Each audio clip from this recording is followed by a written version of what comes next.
Hello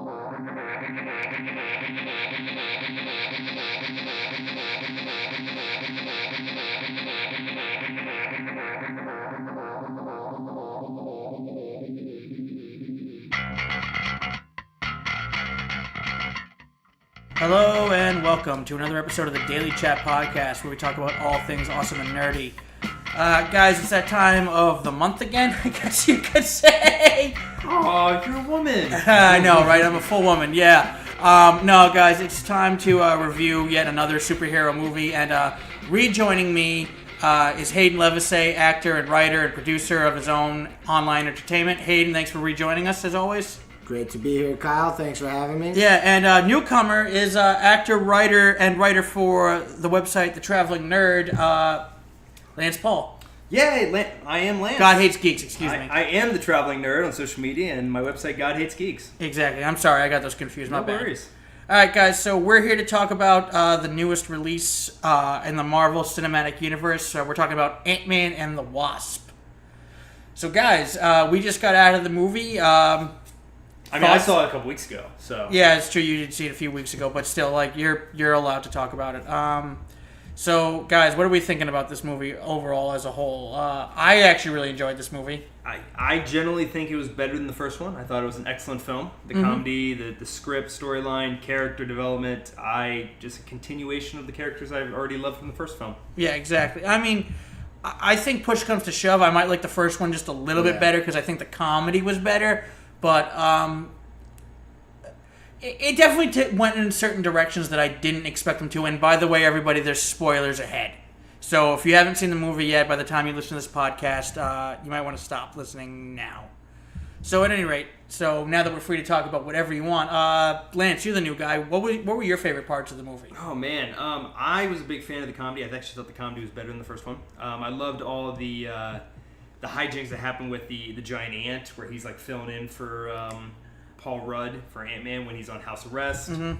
I love the banter between Evangeline Lilly and Paul Rudd. I thought they were hilarious together. They really play off each other. Yeah. And I also love the newcomer Michelle Pfeiffer with Michael Douglas. Like they same as Ant-Man and Wasp. They play off each other really, really well. You can see there's a connection there. And I love the new character, the Ghost. I kind of love the fact that she's not a true villain. She's kind of like an anti-villain. She's more like an anti-hero, it feels like. Yeah, I enjoyed her characters. I thought the actress is phenomenal. Hannah John Kamen is amazing. What else has she been in, by the way? Because I've never seen her before, to be quite honest with you. The only thing I've seen her in is Ready Player One, and she's from Black Mirror. But that's really about it. Okay, well, I haven't tipped my toe into either one of them yet. I mean, you've never seen Banana Cast? Just kidding. No, this honestly is her biggest role she's ever played, and she did phenomenal with it. I think she did a really good job. Answer me this though, Paul, Lance, because you're probably even a bigger comic book geek than I am. Isn't Ghost generally a Spider-Man villain though? Ghost is actually an Iron Man villain. An Iron Man villain. Okay. Yeah. So Ghost was always the spy that played by a dude. That was a spy that always tried to steal Tony Stark's... Speak directly into the microphone. Steal Tony Stark's directions for his suits and stuff. So he's always been really an Iron Man villain. Okay, yeah, okay, because I definitely like this character. I like the angle they went with this character, the whole... Oh, yeah. Yeah, because it's... And also, like, spoiler alert, because one of my biggest gripes about the MCU has always been that no matter what, the villain gets killed off at the end. True. And half of the fun of comic books is seeing the villain escape, and you're just like, oh, I can't wait for Doc Ock to come back again. Not the ending I wanted for this character, because she kind of gets what she wants in a non-violent way, and then it just seems almost as if she's going to become a hero in Phase 4, I feel like. Potentially, we don't know. I mean, she still suffers from the quantum issues she's having in the film. Once you see it, you understand what I'm talking about. I hope she does stay a villain. I hope that she has more dynamic. I feel the comic character would have more of a character arc of being villainy. Like, she has a villain. Like, what she's doing is villainous, but she has a good motive behind it. Right. That's what I mean. Yeah, it takes away from it. What were you going to say, Hayden? Well, see, here's my thing. Cause, I will say, I did really enjoy the movie. I really liked it a lot. I would have actually liked to see a little more of Randall Paul, who they brought in, who I thought was hysterical. He was. You mean Kim Jong-un? Yeah, he was. He was. That last scene with him and Paul Rudd, Okay, was hysterical. That last scene. That was probably okay. the funniest scene to me. Okay, so honestly, like, this movie is just another example as to why Paul Rudd should just be considered a national treasure. Like, honestly, like, has Paul Rudd ever done a role that you just didn't like him? No. It's true. It's true. But the one thing I wanted to say was with the villains, and it's interesting because I think they tried to do this in Infinity War, like really dive into Thanos, and it's not just some bad guy. In this, I felt like the bad guys were just bad guys, and I say that in terms of comparison. If you look at some of the early Spider-Man movies, where I really felt like you got to know who the Green Goblin was, or who Doc Ock was, what was motivating them.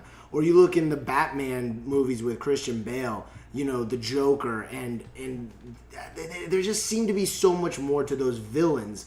Whereas some of the Marvel villains, while I enjoy the movie and I still rate it highly, it's just like, okay, she was okay. But it was like, a couple lines here and there. And, her past ties in to them, kind of like in Iron Man 3, how the Mandarin's past tied into Tony Stark. You know what I mean? But very face value. Yeah. So I was just saying, my one critique, and I'm still kind of wrapping my mind around it, but like I'm even thinking in the Marvel world, if we look at like those first two Spider-Man movies, I feel like there was so much more to William Dafoe's Green Goblin and to the Doc Ock in the second one, even more so than You see, you're kind of going off of what I've always said about the MCU, which is I do totally agree that the weakest aspect of the MCU has been that for the most part the villains have been a little, shall we just say, lackluster, for a better term. Like, well, it's an issue they've had all along because most of the great villains were owned by either Fox or right. But now that that's Sony. slowly being consolidated. It's not, but that's another reason why I feel like they should have kept them alive for longer than just one movie. I'm with you. I agree 100%. Yeah, like, I mean, like, let me put it this way. Certain characters, I understand why they died. Like, I get why Malekith died. Like, any of Thor's enemies, like, who was the big enemy, other than Loki, who was the big enemy Thor had in any of his movies was, I'd say actually the worst one was the Destroyer in the first Thor movie. Like, I get why that thing needed to be destroyed, because that was just walking armor. Well, I'll be honest. I don't really count the first two Thor movies because I thought they sucked. So fair enough. The villains kind of just were like throwaway villains. I will say the third. I actually like the first two Thor movies, but I will say the Kate Blanchett's villain was by and far the best villain I've seen in Thor. Right, exactly. That's what we're trying to get at. That's what I'm trying to say. And that's a villain. That's a character I wish I could see more of. Yeah, we can. We don't see she's dead. We don't. I mean, she kind of, sort of got crushed by Surtur's sword. Yeah, but she's also the ruler of Hell, so... True, yeah, but I don't know. I feel like with this version of Hela, though, they kind of sort of changed things around a bit with her a little bit. You know what I mean? But it's the number one rule of comics. Unless you see the death, it never really happens. Unless you find a body. Unless you find a body. Unless you see a body, they're not dead. And even if you find the body... True. They're probably not dead. Did you guys pick up on something with Walton Goggins' character, Sonny Birch, when he's talking about a master plan? There's some master villain that's telling him to go Yes. But they never touch on it. They don't, right? So I wonder who that is. I was wondering in that. Wasp 3, maybe. That's a great point, because I remember thinking that. Or from what I've heard, Kevin Feige says, going forward, once Phase 4 starts, we're going to start seeing a lot more team-ups and crossovers. So there is that one part of me, fingers crossed, that this buyer backing Sonny Birch's character, this character of Sonny Birch, is the Kingpin, and then we're gonna finally get that Daredevil Spider-Man team up. But no, that's probably never gonna happen. No, no. I'm not holding my breath. It's probably the what was the was a villainous team of something of evil. Had like Mr. Impossible, had all these, not Mr. Impossible, had the Impossible Man or something. Sinister Six? No, let me look it up real quick. Yeah, well, I will say though, I did thoroughly enjoy the relationship between Paul Rudd and Evangeline Lilly. Yeah, I thought they worked great off one another. No, they did work great off of each other. Could even see more of that. You know what I mean? I actually wouldn't mind it if Wasp got her own movie. To be quite honest with you. It'd be amazing, yeah, I agree. Yeah. Honestly, like, I think when it came down to between the two of them, she was the quote-unquote better superhero. Like that scene in the kitchen. Oh, it was phenomenal. Yeah, that scene in the kitchen was awesome. Yeah, and they did such a good job of using too Hank Pym to Michael Douglas to break some of that sexual tension between the two of them. To turn into a comedic thing. But Masters of Evil. That's who I was thinking of. Masters of Evil. So maybe they potentially Masters of Evil could be sending them out. Who knows? I mean, it could be the writing for the third one. Well, here's my thing. I really hope it is, because if it isn't, then that kind of sucks. Because they touch on it multiple times, and you're like, okay, who? Well, we don't figure out who he was talking to, so that's gotta be. It's gotta be somebody. Maybe one. it's Norman Osborn.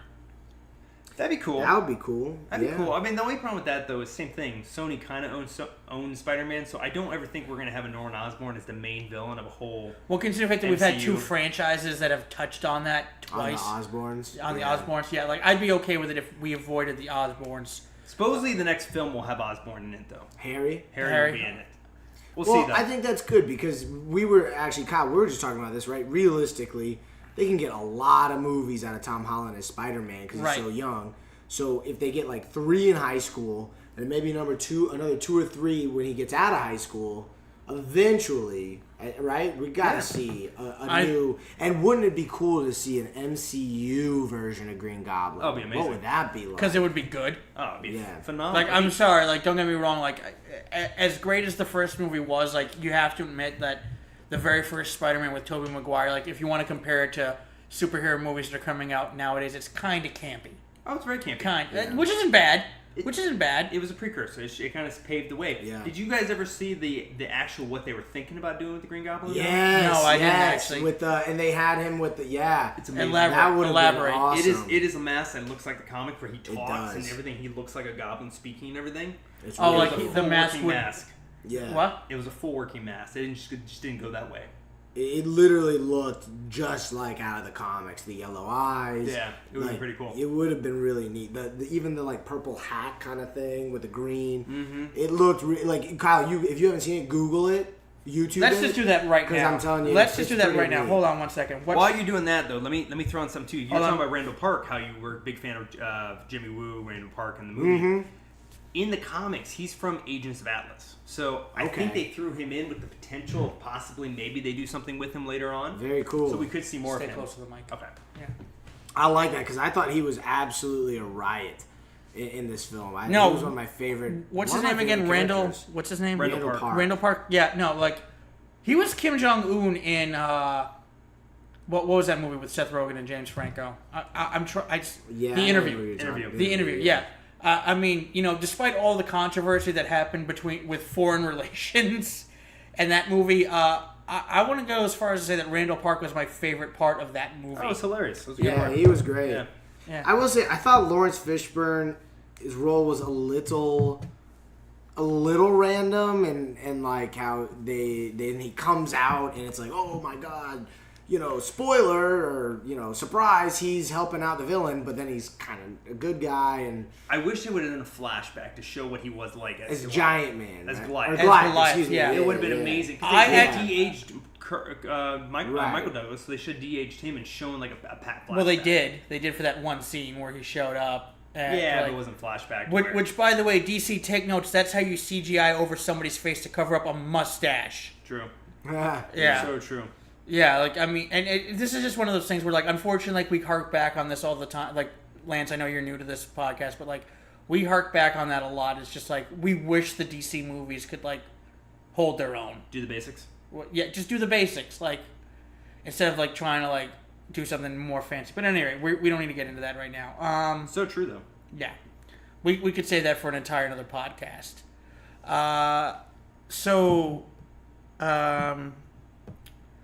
I definitely want to say, though, that I think that the last movie had more humor, but I will admit that when this movie had humor, it seemed to pack a heavier punch.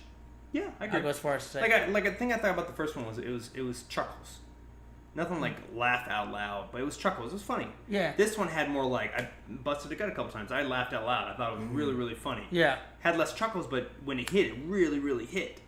I like that. I did really enjoy, because in the first one, Michael Pena was my favorite. Yeah. And I loved in the first one how they do the like flashback stuff, and he's kind of summing everything up, describing everything. And then they did it again in this one, and I thought it was very funny. It was, oh, it's hilarious. That was one of my favorite parts of the movie as well.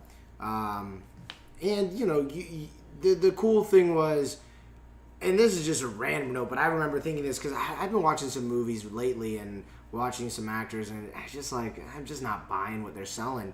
And some of the stuff in here is, when you're thinking from an actor's perspective, like Evangeline Lilly has got to pretend that her mother, who she hasn't seen in how many years, 30 years, whatever, she gets to see her and has that. And you could either overdo that or you could undersell it, and you can make. And I mean, it just shows how great of actors they got coming in here. Because I mean, I bought every second of that, right? Or even the little shit like where Lawrence Fishburne is looking at those ants coming at him. Like, there's nothing there, and he's got to make it look believable, like these giant ants are coming up to him, right? And I just was thinking from an actor's perspective, like, I mean, it's funny because sometimes they talk about these superhero. Oh, it's just a superhero movie, it's not like an Oscar movie. But like, I mean, they're showing off their actors' chops. I'm going to be completely honest with you. Did Hugh Jackman get nominated for an Oscar when he did after? Yeah, no, he should have been. Oh, he should have been. It was a phenomenal role. It was okay. Like what is it? Like every once in a while, and I see like something come out. Like a certain director will say, "Oh, I wish these superhero movies would disappear." Because that way we could see other stories being told. And you know what? Yeah. Hold on, I will be completely honest with you. Like, I don't disagree with that point, but at the same time, said director is planning on making a franchise of his own. Yeah. True. It's just like, dude, like, at this point, like, what are you talking about anymore? Like, well, what I would say to said director, because I'm in the field, I work in producing and stuff, is one, he's jealous because he hasn't produced or directed one of those features yet. Yeah. And two, his scripts aren't that good to get greenlit. Get a good script, you'll get greenlit. Exactly, or get something that Hollywood will think will sell. Like, what's another one too? Like other directors have said like they won't work with Netflix because like movies are meant for theater. Which, to be fair, I totally and 100% understand that argument. But given the way that home entertainment has advanced, like I'm sitting in your apartment right now, Lance. I'm looking at how big is this TV screen? Like 42 inches? Oh, no, that's like a 67 inch. Yeah, 67 inch. Okay, huge, so I'm underball. I'm wealthy. True. Okay, so it's a 92-inch TV screen. 92-inch TV. You don't know where it is. With a surround sound system made by Dolby. Dolby, but the bars everywhere. That's crazy. The point I'm trying to get at is like home entertainment has evolved to such a level where it's getting to the point where like, do we even need movie theaters anymore? And don't get me wrong. Like, I'm not trying to say like let's get rid of them or anything like that. I'm just saying like. You've heard it here. Kyle is against movie theaters. I mean, I have gone on record saying I don't like them. I don't like the experience. That's only because he doesn't have a movie pass. Yes, that's a valid point. Hey, we're not. Movie Pass isn't sponsoring us. We don't get to say their fucking names. No, but it is fucking awesome. Amazing. Thanks, guys. Now I have to do more editing. Now I have to block out Movie Pass every fucking time. For those listening, as you know, Kyle and I went and saw this movie today, and when they charged Kyle $10 for the ticket, I chuckled to myself thinking, how much did you pay for your month of movie Lance, pass? It's funny because I actually paid $9.95 for a month of movies, one movie every day. That's for 5 the one cents more. movie that Kyle played. That's 5 cents more. Paid for today. But you know what the best thing is? Kyle, can you take that ticket and go to another movie? What? Can you take that ticket and go to another movie? No, I can't. Hey, can you take that pass and go to another movie? I most certainly can. Not how today. How many days can you go to another movie in this month? Okay. Seriously, they're not paying us. I don't want to give them free advertising. Shut the fuck up. Fuck you both. One other thing though that I definitely want to say that here's the thing that I want to know that answer, or rather. Speaking of Lawrence Fishburne, this really did answer a serious question of, are people who sign up to do either the MCU or the DCEU, are they allowed to cross over? Why not? I thought it was part of their contract. No, of course not. All right, well, that's good to know then, because hopefully we'll start seeing, maybe Ben Affleck will show up in the MCU. Well, fuck, I hope not. Here's the deal. You can't be, if you're like Batman, you can't go become Captain America and still keep your Batman contract. Right. That's the difference. Okay. Lawrence Fishburne He's an plays Perry character. White. Yeah, he's a background character. Obscure character. And he's playing another obscure character. Right. Fair He'll enough. probably be in like 2 movies max. Fair enough. Yeah, I would be surprised if we won't see him now, obviously, because if you can recall correctly, Goliath actually played an important role in the Civil War comic Yeah, book. of course. But I'm okay with how they're going with it. So Totally different. I mean, it's movie realm, so you can't hold too tightly to the comics. In my no, opinion. exactly, and like that's always my problem with it. Some people are always like, "It's not. That's not how it happened in the comic books." I'm like, "Oh, so then go read the comic book." Well, the thing is, if you remember how the Ultimate Universe did what they did, is they reinvented the wheel. Same thing. It's no different than MCU is doing. They're reinventing the wheel, taking our classic characters and giving them a modern spiel, and it's working. Exactly. And well, we were talking about costumes a little bit ago. I can't remember exactly what it was. It's like it's one of those things where like one of the things I've loved about the MCU actually is how they've redesigned certain characters' costumes for the better. Oh yeah. I go back to this every once in a while. I love the fact that in the first Thor movie they only showed him with his helmet on for about 5 seconds. Just to exemplify, like, if he walked around with this helmet on in live action for more than 5 seconds, it would look ridiculous. I mean, I like his helmet in Thor 3. True. Yeah. But that was more it was more streamlined, to be fair. Yeah, that's true. It was definitely more, like, if his helmet looked more like that throughout the MCU versus giant wings coming off to the side. I'm with you. Yeah. I just think that would have looked ridiculous, but I mean... But then in some ways, I'm happy they stuck to the original source material. Look at Iron Man. They could have easily shown Robert Downey Jr.'s face in the Iron Man costume somehow to where you didn't see Iron Man's face. But they didn't. They still stuck to the costume and kind of stuck with it. Same thing with Ant-Man. You have Paul Rudd, but his face covers up. It's very similar to what we were talking about at the bar earlier with Deadpool, where like, yeah, you have this Ryan Reynolds, but they're still covering his face to make him accurate to the comics. Exactly. And that's something Ryan Reynolds was 100% down for. Yeah. Like, yeah. And why we have still yet to see Wolverine in costume. Give it time. Disney bought him. Disney bought him. We'll get him in costume. Hopefully. Contract signs. Though to be fair, I've never had a problem with any of Hugh Jackman's performances as Wolverine. I love him as Wolverine. Okay, correction. X-Men Origins Wolverine was still a shit movie. I still like that movie. I enjoyed it. You were literally the first person I have ever met in my entire life to say it's kind of like Suicide Squad. There's Suicide Squad is so much worse than X-Men Origins. I'm going to disagree with you on that one, actually. Come on. I rag on Suicide Squad every chance I get, but even I'm like, Suicide Squad was still a much more enjoyable movie. Suicide Squad was so vanilla, so... I like what they did with Sabretooth in X-Men Origins. True, I will give you that. Deadpool sucked. Deadpool did suck. Gambit sucked. Gambit did suck. The aim of fucking hat. Well...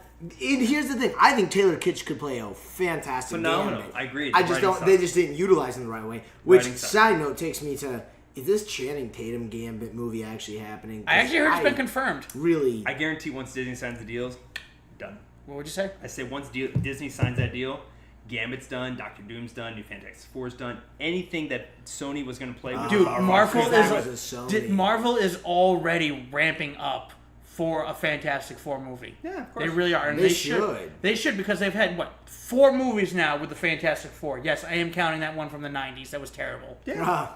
Yeah. And not one of them has been noteworthy at all in any way, shape, or form. I didn't hate the first one. I didn't hate it. Yeah, but they didn't do any real superheroing in that movie. For what it was when it came out, it was okay. It wouldn't stand up to today. No, it wouldn't. But MCU could do it right, 100%, because they have the true source material. I'm just happy that Disney's hopefully finally going to get it back. We're going to get a true Fantastic Four. Right. That'll, those are characters that they can play into all the films. I mean, you can have Mr. Fantastic in a lot of different things. He's kind of like Doctor Strange, but scientific realm. Well, dude, the best part would be actually is because, what do you call it? In the comic books, actually, Spider-Man and the Human Torch are best friends. Yeah. They are legit bros. Like, they hang out all the time. They go to bars. Like, when they're not being superheroes, they hang out. When they are being superheroes, they hang out. I wouldn't be surprised in the third Spider-Man you possibly see a Human Torch. A 16. Yeah. I'd love a 16-year-old Human Torch actually, like they had in the comic book, so that way they could be fun. like teenage buddies. I could see them doing that. Yeah. I really could. Now that you say that, I could really see that. And I would also love to see. I was talking to Lance about this a while ago. Spider-Man and His Amazing Friends. Have you ever familiar with that one? Spider-Man, Firestar, and Iceman. Yeah. Firestorm. Firestar. Excuse me. Miraculously, Hayden being only 30, did see a cartoon from the 70s. Which I used to watch all the time. I had them on VHS. I had the one where the Green Goblin comes in and it's Spider-Man and His Amazing Friends. It's awesome. I'm just saying. I don't Just know. saying. Okay, I'll take your word for it because that's kind of on par with the '60s Spider-Man cartoon show, which Very similar, yes. Which, let's be real here, the best part about the '60s Spider-Man cartoon show were all the memes that popped up because of it. Oh yeah, 100%. Yeah. Yeah. Easily my favorite meme category is Of '60s course. Spider-Man. So we're so far off topic. Let's go back to Ant-Man. Yeah, exactly. What'd you guys think of the after credit scenes? Did you guys stay? Yes. We stayed for the after credit scenes. Okay, there's two. Okay, I'm going to say this right here, right now. That second one was garbage. Yeah, the second one was stupid. It wasn't stupid. Depending how you look at it. It was Think of the fact that everyone's gone. except for the ant. The ant's the only person Yeah, that's still there. but guess what? That was in the trailer. Yeah. The you got a point. trailer had the ant doing that. You It just had didn't see the ant banging the on- pan to it. It's just one of those things where, like, I get it. They're trying to establish that happened. Yeah. The snap happened. They're totally trying to. And by the way, whenever I talk about the snap, I always do it with my left hand because I'm that kind of a nerd.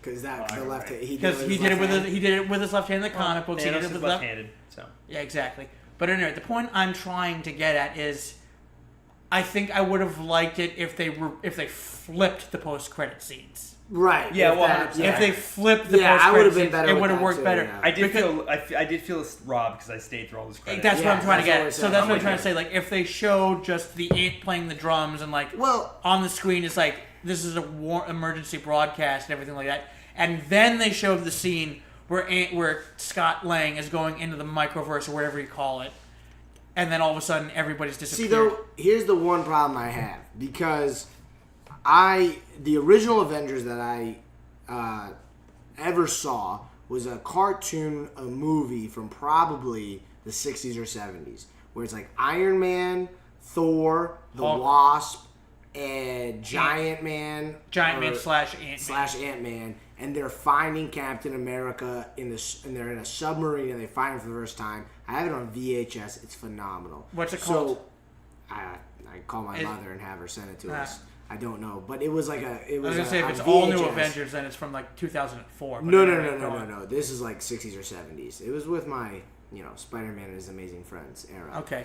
But here's the thing. To me, those are two of the original Avengers. And I really wanted to see the Wasp because I love what they did with who they decided to, quote-unquote, kill off in the last Avengers. Leave us with the original group. Mm-hmm. Love it. But throw in Ant-Man. I wanted them to... Now, obviously, it looks like we'll see Ant-Man there. But I wanted the Wasp to be there, too. Right. So I'm She'll be a back. little bummed. I know. But I saw an interview with Evangeline Lilly, and she talked... She is on set for the next Avengers movie. She's already filmed a scene with Miss Marvel. But it doesn't sound like it's that much. It sounds like It's it gonna be could when she comes back. like when she comes back at the end. Probably. But I would have liked to seen her there through the whole thing. It wouldn't have Still. been bad. I wouldn't have. Well, you got to keep in mind though too. They're not even going with the original Wasp that coined the name Avengers. Right. They're focusing more on Hope Van That's Dyne, true, which is rather fine. than, Which is fine. I yeah, don't have a problem with that. Janet, yeah. I mean, let's be real here, because like I think Marvel is making the right call as in focusing on Scott Lang as being the main Ant-Man versus Hank Pym, because Lance, you can back me up on this one. Hank Pym does not have a great reputation in the comic books. No, not at all. Not at all. Particularly with the whole He's a wife beater. the wife beating It would thing. be a hashtag #MeToo movement Oh, all God. over those ants. Which Yeah, is exactly. ironic because you guys see what Michael Douglas, they asked him in an interview at the premiere. They said, where would you like to see, your character go from here? In the past. Yeah, he said he'd like to see them do a past movie where he actually is, still Ant-Man, and they do the, which... De-age him. Look, de-aging, yeah. here's the thing. I could totally see them potentially doing something like that. It's a lot of money, right? What I'm I trying. would rather have... Remember the Marvel one-offs? Hold I on would one rather second. have a Marvel one-off. Hold on one second. What I was trying to say is they will not tackle that. They will not tackle the wife beating aspect. No, that would never be in the God, comic. no, But they could go into the past and still do a storyline without the wife beating. True. That is very true. That is very true. And I would rather see that in a one-off. Yeah, they don't still do the one-off They movies. stopped anymore. doing them. I didn't see any of them, to be quite honest with you. Oh, some of them are okay. The problem is they had some. So I have insider info. One of them was meant for retcon purposes with Hail to the King. No, so it wasn't retcon anything. It was actually telling the true story. The true story behind these one-offs is they had production issues. Uh-huh. The people they would hire that was in charge of all of them, he kind of switched over to the Marvel TV show we talked about, Right. Jeff Loeb, and they were spending too much money. They were spending like a shit ton of money on these stupid one-offs, like over millions of dollars on 3 minutes of footage. So Marvel said kaput to them. That makes sense. Yeah. I mean, I still haven't seen any. How many one-offs did they make? They made like 4 or 5, right? 4 or 5. They're on all the DVDs. If you watch the original DVDs. I don't own actually any of the original DVDs. I usually just get I usually just wait for them to come out on Netflix and stuff. I gotcha. Yeah. I mean, I'm definitely gonna buy Infinity War when it comes out. Yeah. Yeah, because of that. I mean, Infinity War. Have you heard about that extra 30 minutes? I was this close to talking about that. I can't believe they're doing that. They're not doing it. It's actually they had 30 extra minutes that was scripted, that was storyboarded. They didn't shoot it. Okay. So there's probably an extra like 10 minutes legitimately. Marvel's already came out and retconned and said no, it's not gonna happen.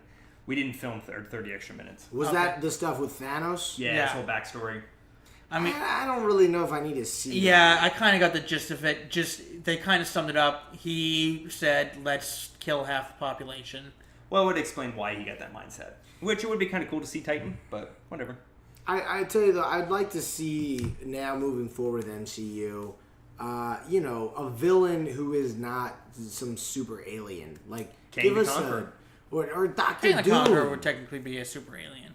Yeah, aliens from the future.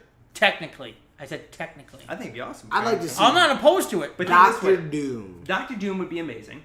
Kang the Conqueror would be amazing. Any of these two, but I think because of them fucking with the timeline for Avengers 4, that opens the door for Kang the Conqueror. Okay, time out here, because his name's been mentioned. I really hope that Doctor Doom, when they finally do make the movie, because he's going to be in the first Avengers movie, because not Avengers movie, Fantastic Four movie. It'd have to be. He has to be. Got to. He has to, because like after that, like how many other Fantastic Four enemies can you name besides maybe Fing Fang Foom? That's Iron Man. I'm thinking Iron Fing Man. Fang Is Iron Man. Yeah. He's gone up against the Fantastic Four yeah, times though. you got Mole Man, you got Doctor Doom, you have. But I'm saying like Multiple Man. I'm just trying to say though, like when you compare rogues galleries, like as far as Marvel is concerned, I think Spider-Man has the best rogues gallery. It would be Spider-Man. Next would be X-Men. Next after that would be Fantastic Four. Exactly, but because they have Kang the Conqueror, they had the Scrolls, all that stuff. I always kind of assumed Kang the Conqueror was more of an Avengers. He became one, but he technically started out as a Fantastic Four villain. Okay. Yeah. Okay. I mean Galactus. Galactus would be another good... Surfer. I mean, yeah, some great villains. Which they No, I'm not tackled, arguing that. But Well, it could be done better, especially Galactus. I didn't care. I too don't want much him to for be a that. giant fart in space, like the alien robots and everything.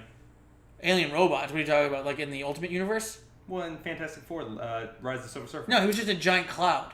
Little robots. He was robots? Yeah, those little robots. I don't remember. I just remember him being a giant fart. I remember being that huge cloud thing. Yeah, that's all I remember it being. It's just a giant cloud. Like Same thing they did in the Ultimate Universe. Yeah, but I was more okay with it in the Ultimate Universe. It just made more sense, I guess you could say. Or with the Celestials, they could easily make Galactus a rogue Celestial because they've shown us Celestials in MCU. I think we'd be fine with it. No, I'd be fine with it. I mean, I'd actually be okay with it even if Galactus wasn't a giant. Like, I'd be okay with it if he's just like 7 foot, like 6'3". I honestly believe we're gonna have a giant Galactus. I think. I know. I would prefer it. I would totally prefer it. I'm just simply saying, I'd be okay with it if they just decided, like, let's just kind of do what they did with Ego, almost. Yeah. I'm just saying that. But at any rate, so Cool. we've done everything but talk about the movie. I think we touched on the movie. I mean, quite a bit. We've touched quite about the movie, but I mean, it's just like, I don't know. This is always the problem with like movies that are like good but not great. Is like it's always tough to like constantly talk about them. I thoroughly enjoyed the movie. No, so did we. Like that's the thing. Like Hayden, you enjoyed the movie, right, Hayden? I did. Yeah. I mean, I don't know. I really enjoyed it. I give it a B+ though, because there was some stuff that there were things I'd like to see more of. Okay, Go go off on that. I would like to see more of the relationship between Evangeline Lilly and Paul Rudd. Mm-hmm. I think part of, and I go back to, because I still, Spider-Man 1 holds up to me. The relationship between Peter Parker and Mary Jane is just, to me, I mean, chills down my spine. Okay, I'm going to go as far as say that Spider-Man 2 was the best of that. Oh, I completely agree. That's what I'm getting to. Okay. They build up to Spider-Man 2. When he takes the mask off and looks at her and she sees him for that first time and they both have those, they don't say a damn word, but the reactions every time to this day, chills down. No, I agree with that. So I guess what I'm saying is I would like to see more of the relationship between Paul Rudd and Evangeline Lilly. I would like to see more of what was his name? The guy that we were talking about that. Lawrence Fishburne. No. Goggins. Randall Park, who played Jimmy Woo, and I'd like to see more of Michael Pena, but. There was actually a surprising lack of Michael Pena in this movie. Really? I thought there was a ton of them. I think there was a lot Compared of them, to the but last one. it seemed Compared like to the they last kind one. of tried to force it. It didn't seem... I don't know. For me, there were some scenes that seemed a little forced and a little like for example, not even necessarily forced, but when they escaped from the first time they got captured by Ghost, I don't know. It just seemed kind of like, let's cut. Like, okay. I mean, they had to get out of there some way, and I was okay with their escape plan. Yeah, but I mean, to me, that was the whole thing. Like them getting captured and then getting away. Pacing was the biggest issue with this, I think. The pacing was just, it was very all over the place. Like, I remember when I saw it a couple weeks from now, I remember the issue I had was I couldn't tell you where the first, second, third acts were. Like, where they began, where they would stop. Yeah. It seemed a little choppy at times. It did. Yeah, I agree with you there. Yeah. But, I mean, I still really enjoyed it, and I thought Michelle Pfeiffer was great. Right. And, but to me, I'm telling you, I mean, okay, Avengers, the last Avengers movie, Infinity War, cream of the crop. But for me, still, Civil War, I haven't seen anything like to me, Civil War is my favorite MCU movie I've seen yet to date. It flowed so well.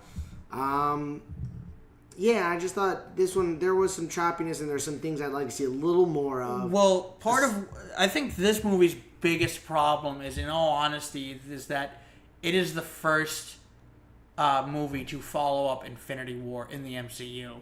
So, like, I kind of feel like things are riding a little high on it. Like, yeah, I'm not the biggest fan of Iron Man 3 necessarily, but I mean, if I were to go back and rewatch it, I bet you my critiques wouldn't be as bad as they were when I first saw it, because, like I said, in a similar manner, that was the first movie that came out after the first Avengers movie. Here's the thing, though. This movie's so much better than that. I just got to throw that out. I'm not going to argue that. I'm just simply trying to say, like, it has that bar going up against it. You know what they do in Iron Man so well is they build that relationship between Tony Stark and Pepper Potts.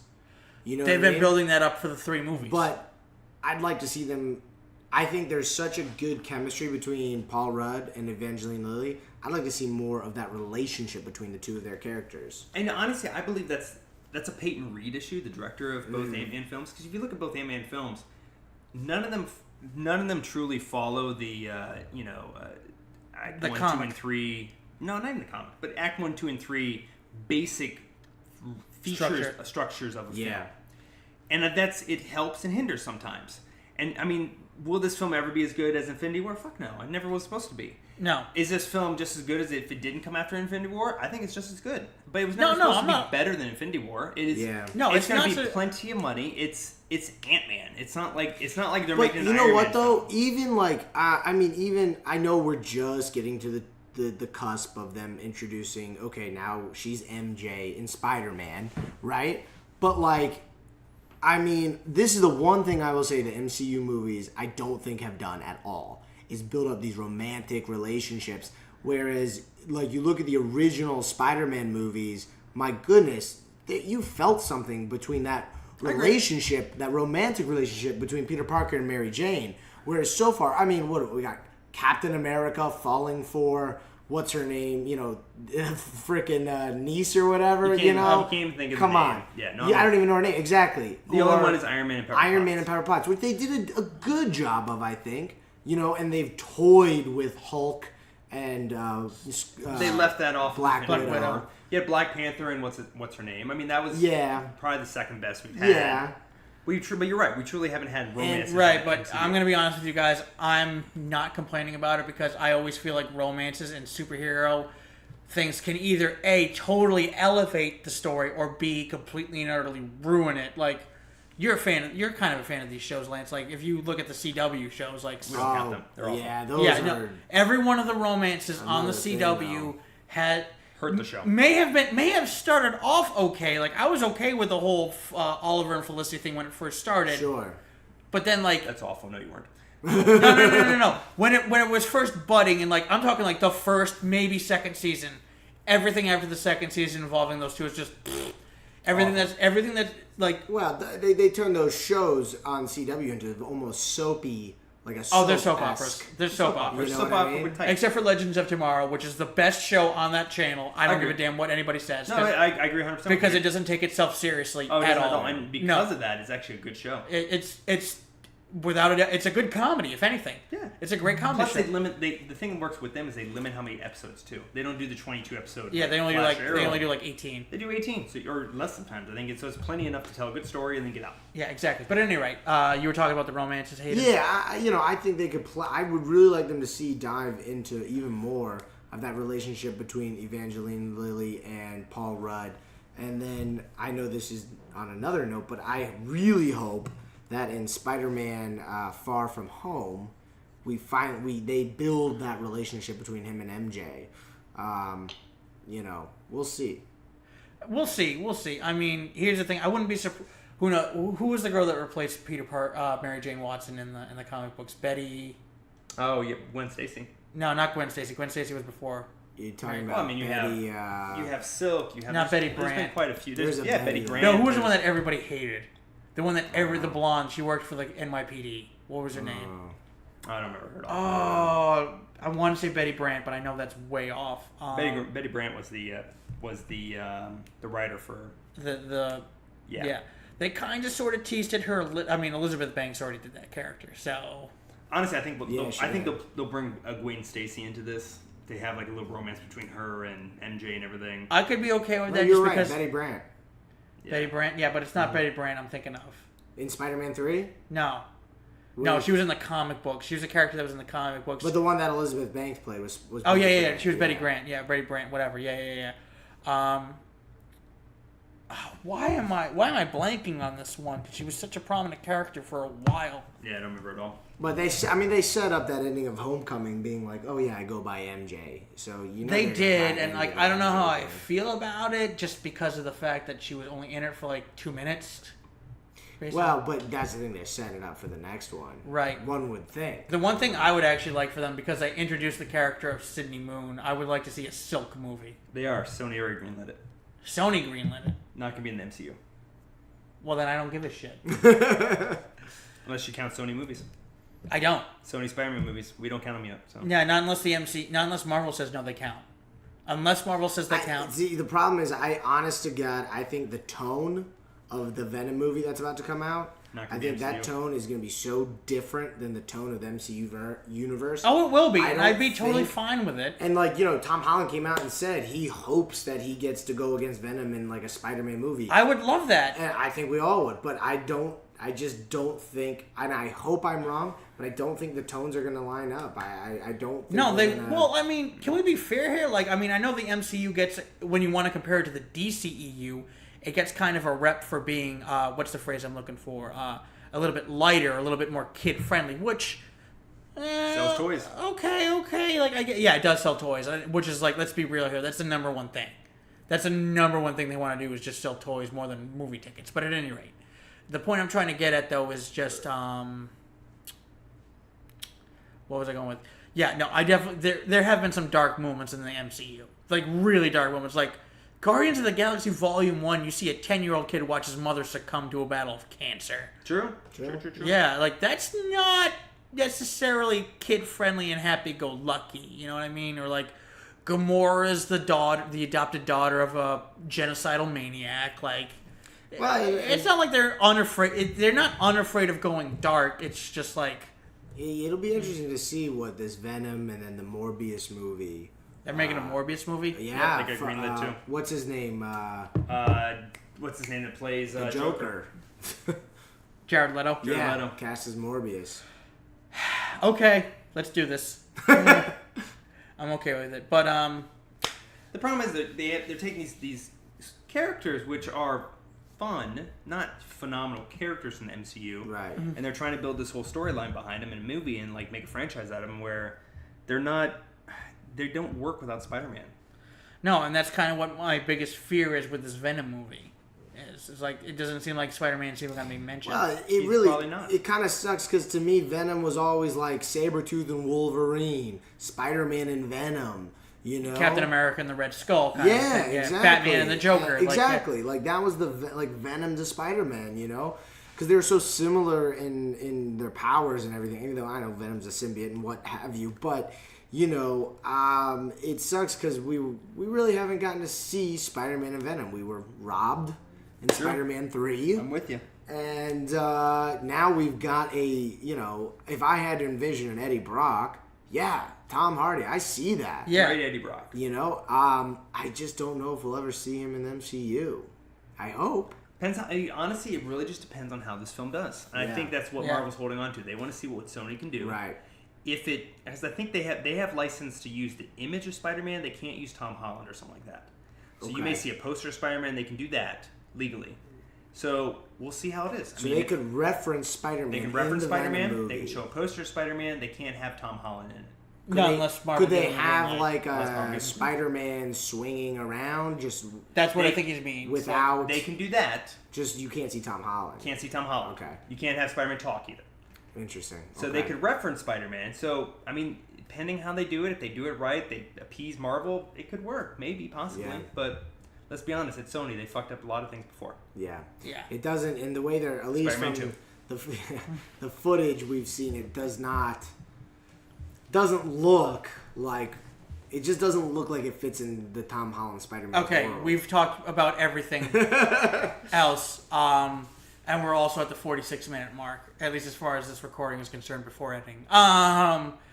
So Lance, what were some things about Ant-Man and the Wasp, which is what we're supposed to be fucking talking about? What were some of the things that you think could have been improved upon in this movie? General storytelling. I mean, the layout of story, construction of story. I mean, basic stuff like that. Like I said, I thoroughly enjoyed the character. I enjoyed the movie. I thought it was better than the first one.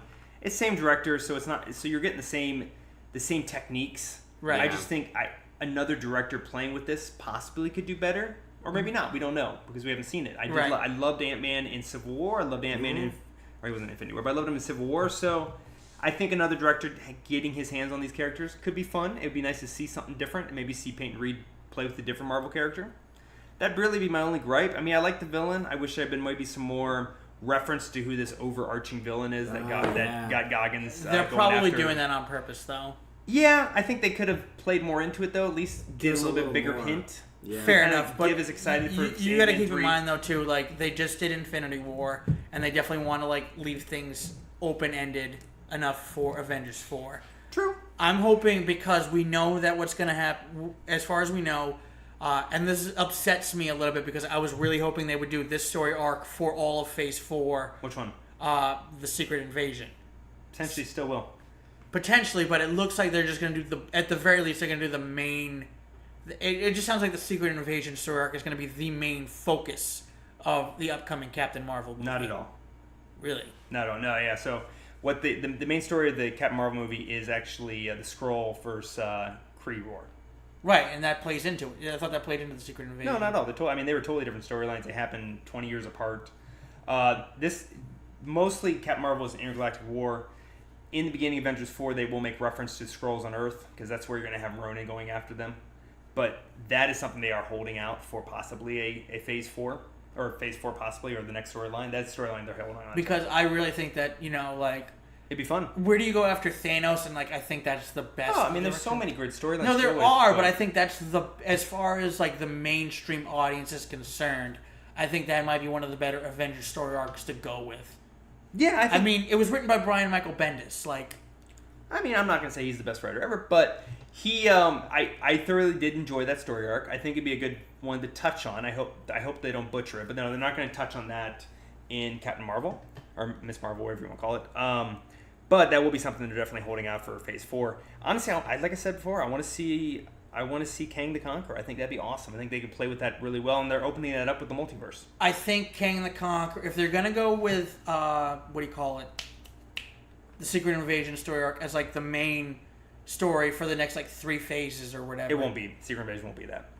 Just hear me out, though. I'm just simply trying to say, let's just say, for example, Phase 4 happens, and they have, let's just call it 2 Avengers movies planned. Okay. I could see Kang being, an Ultron type of villain, a filler villain. You know what I mean? Possibly. Yeah, I don't know too much about that. I mean, I would hope that he'd be like a Thanos kind of villain, that he's overarching. Me too, but Secret Invasion, though, from what I know from references, is going to be just a single movie. Okay, because this is what I'm trying to say. It's like you can't. I don't think you can have both Kang and the Secret Invasion as like looming in the background kind of a thing. Yeah, I mean, Secret Invasion is going to be a single film. I honestly think. Yeah.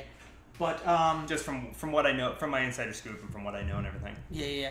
For me personally, when it comes to Ant-Man and the Wasp, which again was the main thing we're supposed to be talking about, like I said, though, this movie's like too good to like shit on, so like that's kind of why I feel like we're having a hard time staying focused on it. But yeah, I mean, like I said, I don't have anything bad to say. No, I don't have too many bad things. Like I'm what kind would of you say? What would be positive, negative that you take away from it? For me, the negative I would have to say is I do think that the humor that there was. It's a quantity versus quality thing, I guess you could say, when it comes to the humor. Like I think Ant-Man 1 was a quantity thing, but this one was definitely a quantity thing.